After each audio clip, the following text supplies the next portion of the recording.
ओम नमः शिवाय। ओम नमः शिवाय। दोस्तों, आप सभी का आपके अपने चैनल में एक बार फिर से बहुत बहुत स्वागत है और आपका बहुत आभार है। प्यार सपोर्ट करने के लिए आपका दिल से बहुत बहुत धन्यवाद। जो हम सोचते हैं वो हमें क्यों नहीं मिलता, आखिर कारण क्या है?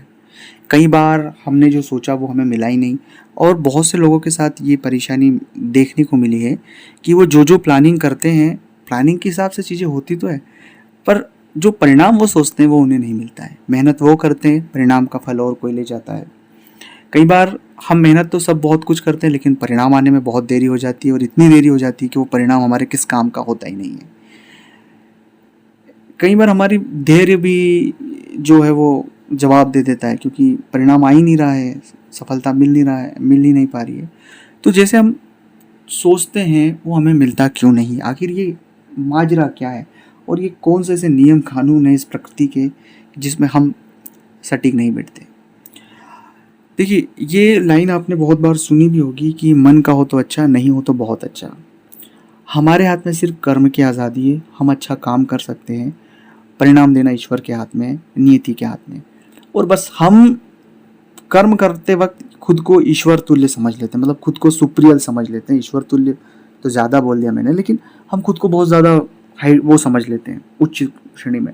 और हम परिणामों को मैनेज करना चाहते हैं, लेकिन परिणाम हमारे हाथ में नहीं है। मैं फिर कह रहा हूँ कि कर्म का जो सही आकलन है, कर्म करता उसे नहीं आंक सकता, उसका आकलन उसकी मेहनत बताती है, और वो ईश्वर उसका फल देता है।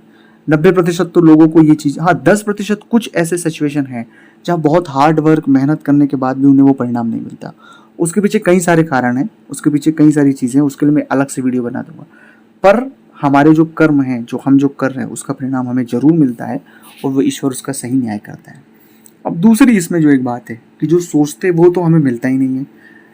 अब इस सिचुएशन में एक मुख्यतः बात है कि जो चीज़ें हमारे हित में लिखी हुई है, जो हम देखिए, कर्म, मैं कहीं भी इस पूरे चर्चा में कर्म को द्वितीय नहीं रख रहा हूँ, कर्म को पहले रख रहा हूँ। आप ईमानदारी से काम करें, सजगता के साथ काम करें, क्योंकि कर्म करेंगे तभी हमारा भाग्य उदय होगा। बिना कर्म करे भाग्य उदय नहीं होता है।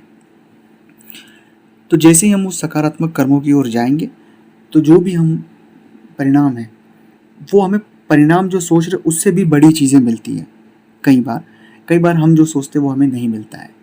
पर बहुत बार मैंने बहुत सारे जातकों के साथ ये होता है कि जो सोचा है परिणाम, उससे भी उन्हें बड़ी चीज़ मिली, क्योंकि वो उस मेहनत में इतने लीन थे कि उन्होंने उस मेहनत से बड़ी मेहनत कर दी पूरी ईमानदारी के साथ। तो ये चीज़ आप हमेशा गांठ बांध के रखना। तीसरी बात है ईश्वर का जप। भगवान का जप आपको करना है, परिणाम मिले ना मिले वो सब द्वितीयक है। पहला है ईश्वर का जप करें और अपना कर्म ईमानदारी के साथ करते जाएं। तीसरी और बात है, लोग हमें डाइवर्ट करते हैं, उस डाइवर्शन में हमें नहीं फंसना है। हमें हमारा कर्म करना है, और एक लक्ष्य जो ध्येय है उस पर कार्य करना है। सफलता जरूर मिलेगी और आप जरूर सफल होंगे, मैं आपसे वादा करता हूँ। ओम नमः शिवाय।